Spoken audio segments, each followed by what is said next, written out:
Fala aí, rapaziada do nosso canal RB Futebol, trazendo mais um vídeo aqui no nosso canal.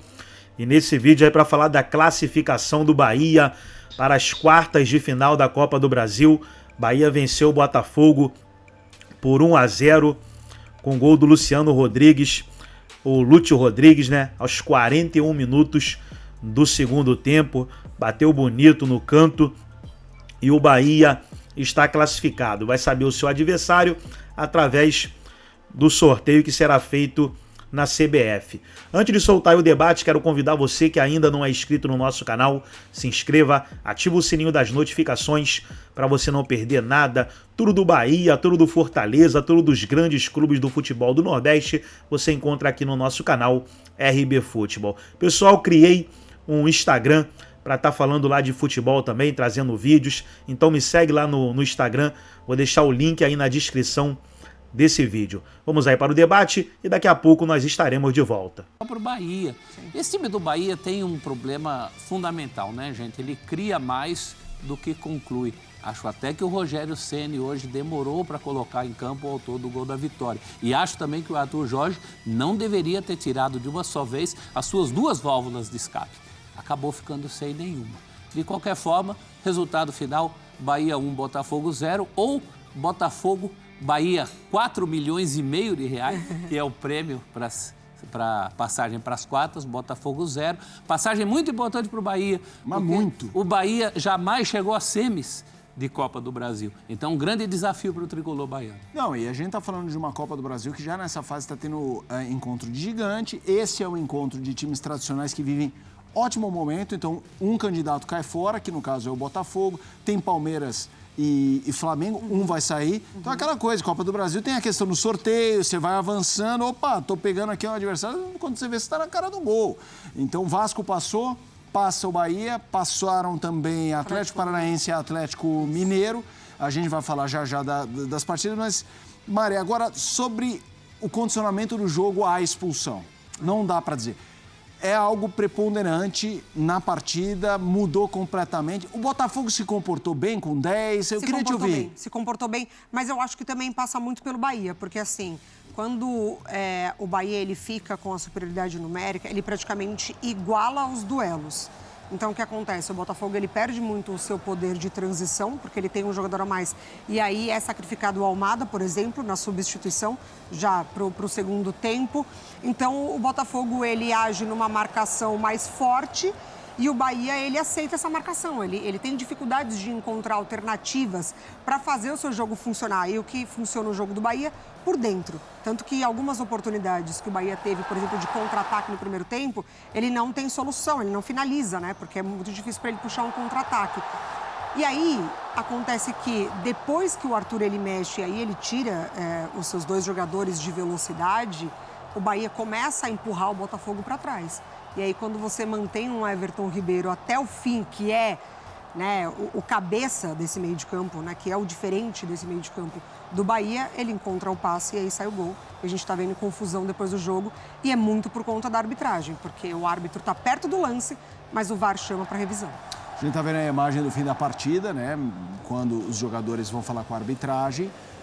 Obviamente, ali aquele cordão, aquele cordão de isolamento da arbitragem com a polícia militar. Queria também te ouvir. Antes de te ouvir, prof, eu sou um cara que odeio falar de arbitragem e acho que a gente, eu estou falando de imprensa, não é nem só, a gente às vezes faz debate sobre lances que nem deveria, né? Por exemplo, acertou, então por que a gente está falando? Se acertou, não vamos falar, né? Tá tudo certo, vamos falar do lance polêmico e tudo mais. Esse é o caso que não dá. Não tem como, prof. Não dá. Eu queria que você falasse quanto você lamenta de um jogo, estamos falando dos times que jogaram muito bem.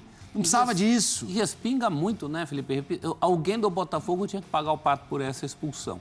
A gente até achava que ia ser o Igor Jesus, que ia sair, era uma possibilidade. E acabou pagando o Almada, até porque ele também tinha um cartão amarelo. Mas isso mexe completamente na partida. Uma partida que era equilibrada, uma partida que era intensa, muito bem disputada. Talvez não com tantos lances de gol, mas era uma partida de muita energia. Duas partidas de muita energia, eram dois adversários que se respeitavam desde o começo, a gente sabia disso. As vaias da torcida do Botafogo ao empate no final da partida, no primeiro jogo no Newton Santos, mostravam o quanto o Bahia é pesado. É um adversário pesado e tudo isso acaba num lance. A gente ainda vai falar muito sobre essa questão da arbitragem e criticar muito o VAR, que eu também acho que não devia ter sido chamado do lance, mas eu acho que está na hora dos árbitros também bancharem mais as suas posições. O meu saco. Ele estava muito bem colocado naquele lance, não é porque ele está sendo chamado para ver uma imagem, que aliás não mostra nada. É isso, mas essa é a questão. A imagem não mostra nada. Você não precisa manter o corporativismo ali, né? Não é? Você pode simplesmente Então, eu discordar. acho que está na hora dos árbitros colocarem a sua posição na frente dessa chamada do VAR. Não é um árbitro propriamente inexperiente, né? O Rafael Klein não é um dos árbitros mais inexperientes que nós temos. Então, isso tem sido muito creditado aos árbitros que baixam a cabeça, porque falam, nossa, o VAR chamou. Ele está vendo uma imagem, o que ele viu nessa imagem que acrescentou ao que ele viu no momento ali, onde ele estava muito bem colocado. Não há agressão, portanto, não pode haver expulsão. Não, a grande questão, o Gaciba está chegando, Mari, a gente tem um lance em que não há o menor contato. Ah, mas ele abriu ali a asa, a gente pode até debater se ele eventualmente... Mas mesmo assim, não pegou nada e não tem uma imagem inconclusiva. É absolutamente clara. O VAR não traz nada de novo. Cara, você precisa de uma câmera, não é daquelas, não, mas eu vi em 10 câmeras, cada câmera tem uma impressão. Não, a gente tem a mesma impressão em todos os lances, em todos os ângulos, Mari. A única coisa mais preocupante, né, Mari, é que o movimento do braço acontece depois da jogada concluída. São em dois tempos, né? Sim, o movimento do braço acontece em dois tempos, assim. Tem o braço que sobe para a dividida e depois o braço que sobra. Mas esse braço que sobra, o Gaciba vai poder falar muito melhor do que a gente. Na minha interpretação, exato, esse braço que sobra... Para mim, não é intencional, é realmente o movimento que finaliza do braço sobrando. E 2, sem a força e a agressão, a intenção dessa agressão. Então, assim, para mim, foi um lance completamente... um absurdo o VAR ter chamado. Vamos fazer o seguinte, Gaciba chegou aqui para a gente debater o lance. Gaciba, eu vou jogar para você da forma mais geral possível, que é o lance em si. E aí depois a gente até debate a questão do braço. É que eu acho que essa é até a segunda... De repente não, de repente o Gaciba fala, não, Felipe, eu tenho que falar de cara disso porque é o que condiciona o lance e tal. O Gregory expulso nessa jogada com Arias. Acho que o Gaciba não está nos ouvindo. Tá ouvindo? Vamos lá. Gaciba, queria que você comentasse aqui no Sport Center a expulsão do Gregory. Muito boa noite para você, Gaciba. Boa noite, um prazer muito grande estar falando com vocês. A expulsão do Gregory, para mim, ela é uma expulsão exagerada. Por que eu vou dizer que ela é exagerada? Em primeiro lugar, eu não consigo enxergar um erro claro e óbvio na jogada.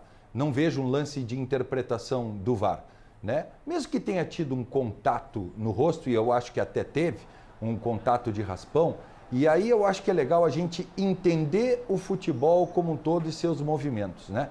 Esse movimento do Gregory foi um movimento agressivo ou ele foi uma atitude que a gente pode até chamar de hostil?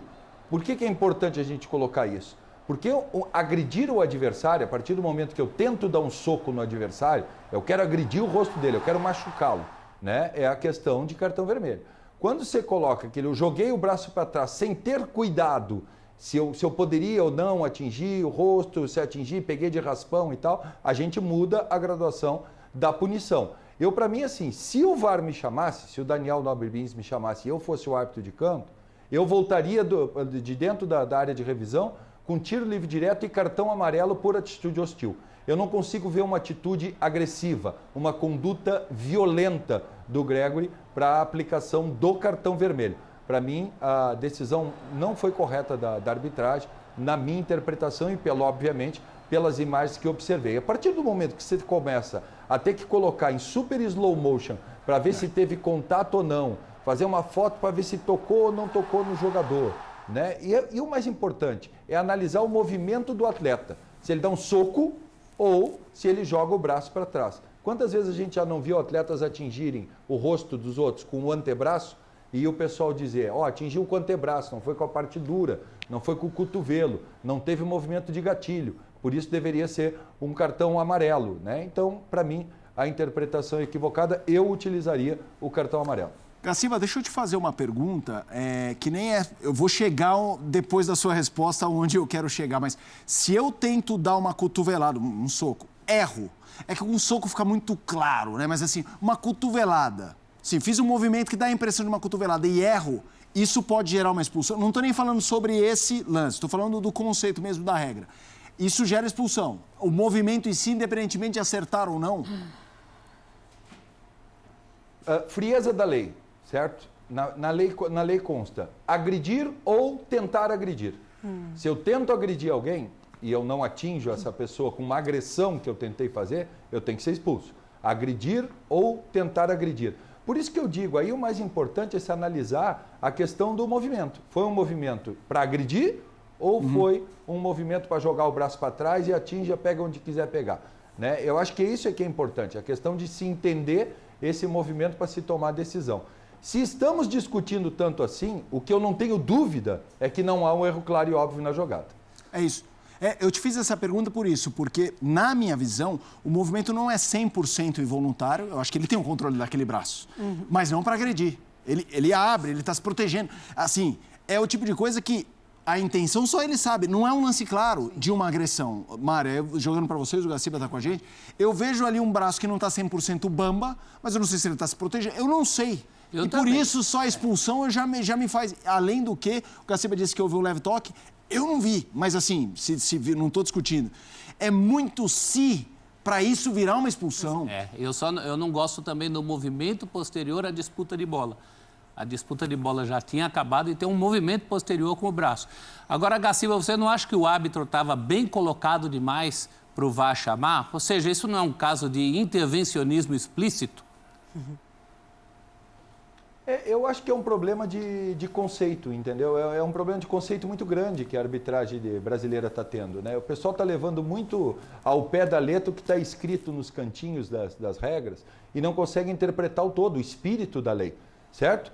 Conforme você está colocando, vou transformar o que vocês acabaram de dizer em arbitrez, certo? Vou trazer para o mundo da arbitragem. Isso não é uma conduta agressiva, isso é uma atitude hostil, onde ele não leva em conta o risco que ele poderia causar jogando o braço para trás.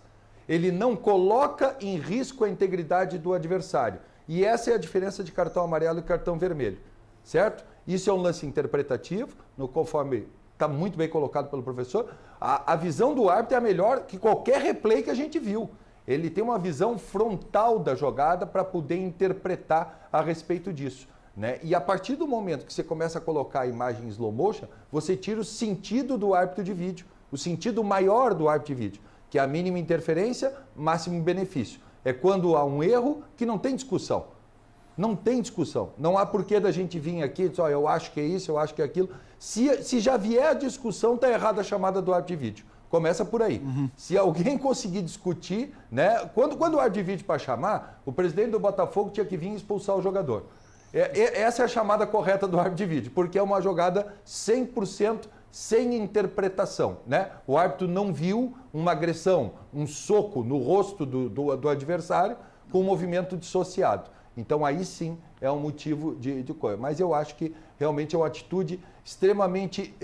Mas mais do que intervencionista, eu acho que está faltando, e eu já venho falando isso há bastante tempo aqui nos microfones, nas câmeras da ESPN, está faltando entendimento da regra do jogo. O pessoal não está entendendo o futebol. O pessoal está utilizando de uma frieza, né, ao ponto de transformar, né, as ações dentro do campo de jogo. Isto não é uma ação que a gente tem que ver na questão do slow motion, se tocou ou não no rosto. É o que vocês mesmos estão interpretando. Os árbitros têm que ouvir um pouco mais a respeito da cultura popular. Né? O que é esse jogador? Ele agrediu ou jogou o braço para trás? De forma desnecessária, o que torna a atitude para cartão amarelo. É isso eu acho que está faltando um pouco na arbitragem brasileira. Ô Gaciba, uma dúvida também, diante de tudo isso, né, que a gente está trazendo, que você está explicando. O VAR, ele deve ter interpretado que houve uma agressão, é isso? Então, assim, a gente pode esperar na súmula que a interpretação foi de agressão ou só o simples fato do movimento, dele ter interpretado que o movimento foi para tentar agredir, mesmo não tendo pego em cheio?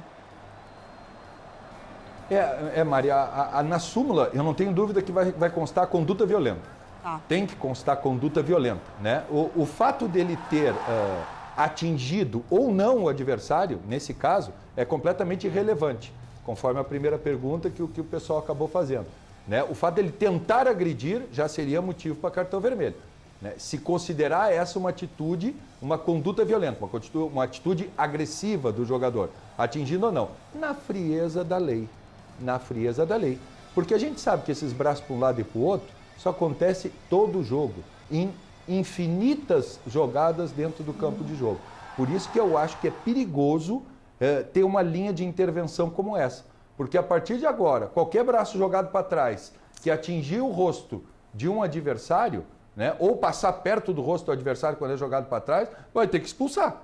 Sim. E aí vai ser um show de expulsão, porque isso aí eu vejo 3, 4, 5 jogadas muito semelhantes a essas em cada rodada do Campeonato Brasileiro. Então nós temos... acho que foi uma decisão equivocada. Certo, por favor, professor. Não, nós temos então uma súmula testando algo que nenhuma imagem mostra.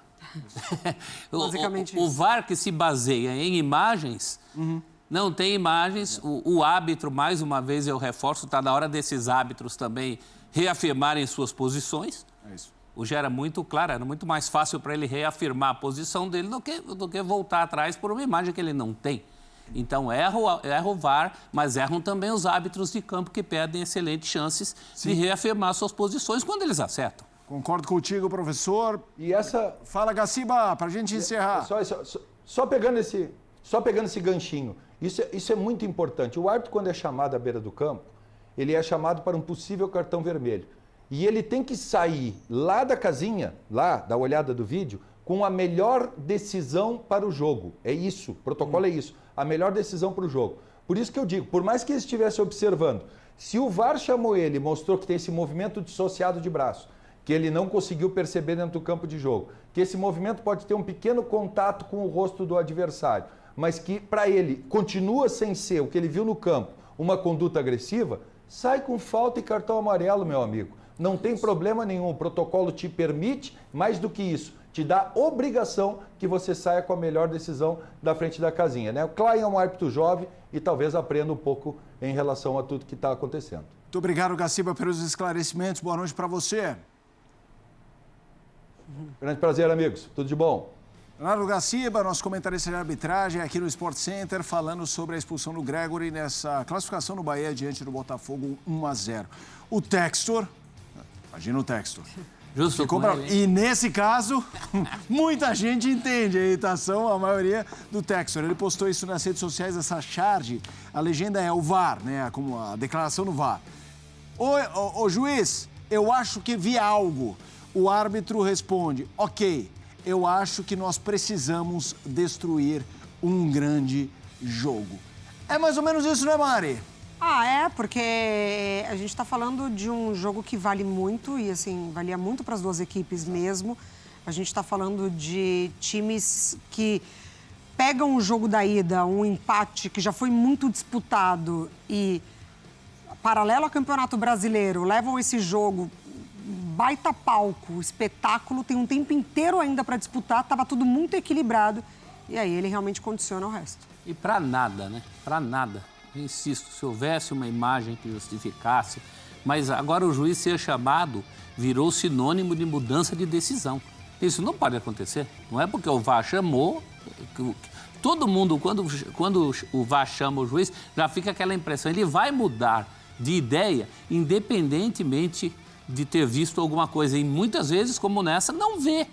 Então também não é possível. Tem que atribuir responsabilidade também ao árbitro de campo. Claro. Os dois erraram. Isso é uma sequência de erros que prejudicou talvez o mais equilibrado confronto. Flamengo e Palmeiras também é equilibrado, mas esse é um confronto equilibradíssimo pelo futebol que essas equipes vinham apresentando. É uma pena. Embora a vitória do Bahia no final acabe sendo merecida por tudo que o Bahia vem produzindo e produziu também nessa partida. Eu não chego a dizer que o Bahia não tem nada a ver com isso, porque tem. Afinal, ele está sendo beneficiado, mas fez a parte dele. E, para mim, esse é o grande problema. É um tipo de episódio que só tem perdedor, porque não está escrito em lugar nenhum que o Bahia estaria fora. É uma classificação importante, que a gente sabe que teve um valor, essa expulsão grande, mas não está escrito em lugar nenhum que o Bahia não passaria. Fora, ele ainda carrega... no sentido de que nem com um a mais ele conseguiu a classificação. Então, ele prejudicaria os dois lados. E o jogo ficou tenso, o Rafael Ratão também foi expulso no fim ali no banco, os jogadores peitaram o árbitro assim que ele apita o final da partida. Estragou o espetáculo. Vamos falar desse Bahia que estava super bem no Brasileiro, teve uma queda, mas chega às quartas de final da Copa do Brasil. E isso em si já é importante. E como eu falei, a gente tem agora Vasco, Atlético Paranaense, Galo, o Bahia. Tem time importante que vai ser eliminado em confrontos diretos.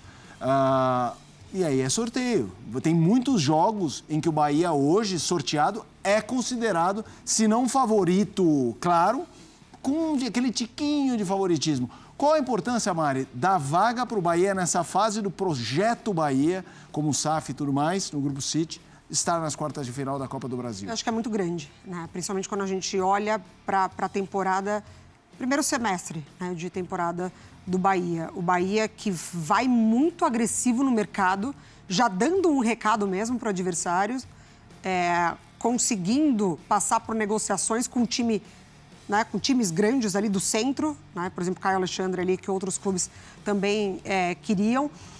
E aí ele tem o desempenho de estadual, tem o desempenho de Copa do Nordeste, que ele perde uma final, perde dentro de casa.